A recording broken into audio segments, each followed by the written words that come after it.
दरम्यान अजून एक मोठी बातमी, महाराष्ट्रात सिंचन किती याची आकडेवारी आता समोर आली आहे आणि 12 वर्षांनंतर केंद्राच्या अहवालातनं हे नेमके आकडे समोर आलेत।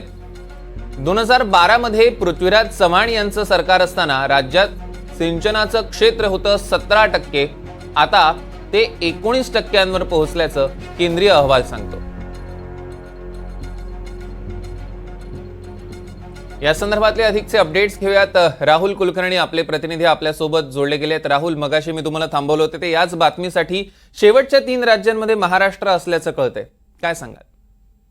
पृथ्वीराज चव्हाण महाराष्ट्र राज्याचे मुख्यमंत्री असताना आजही ज्या 2 घडामोडीचा महाराष्ट्राच्या राजकारणावरती परिणाम आहे, त्यातलं एक शिखर बँकेच्या घोटाळ्याची चौकशी करण्याचे आदेश आणि दुसरं म्हणजे पृथ्वीराज चव्हाण यांनी महाराष्ट्रात सिंचन किती ह्याबद्दलचे जाहीर केलेले आकडे, आणि त्यावरून प्रचंड महाराष्ट्रामध्ये गदारोळ झाला की महाराष्ट्रामध्ये 70,000 कोटी रुपये खर्च करून काहीही सिंचनाची मर्यादा वाढली नाही।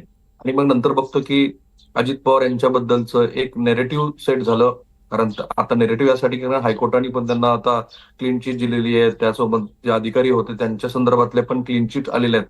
पण तेव्हापासून महाराष्ट्र सरकार, महायुतीचं असो किंवा महाविकास आघाडीचं, महाराष्ट्रात नेमकं सिंचन किती हे काही सांगत नव्हतं, कारण तेव्हा 17% सिंचन झालेलं होतं। महाराष्ट्राची भौगोलिक मर्यादा जरी आपण लक्षात घेतली तरी महाराष्ट्राची अत्यंत कमी आहे हे स्पष्टपणे दिसत होतं।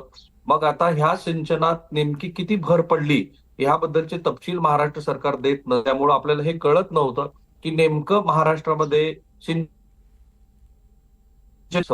त्या अहवालातनं ही आकडेवारी स्पष्ट होते आहे की महाराष्ट्रामध्ये 2012 पासून ते 2024 पर्यंत केवळ 2% सिंचनात वाढ झालेली आहे।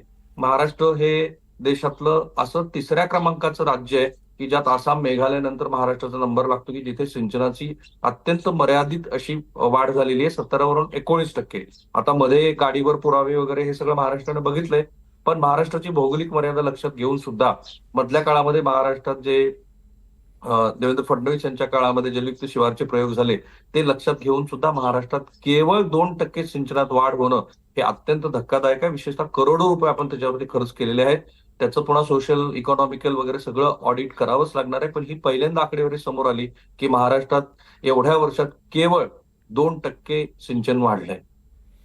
राहुल, या संदर्भातले अधिकचे अपडेट्स आपण घेऊच, तुर्तास धन्यवाद।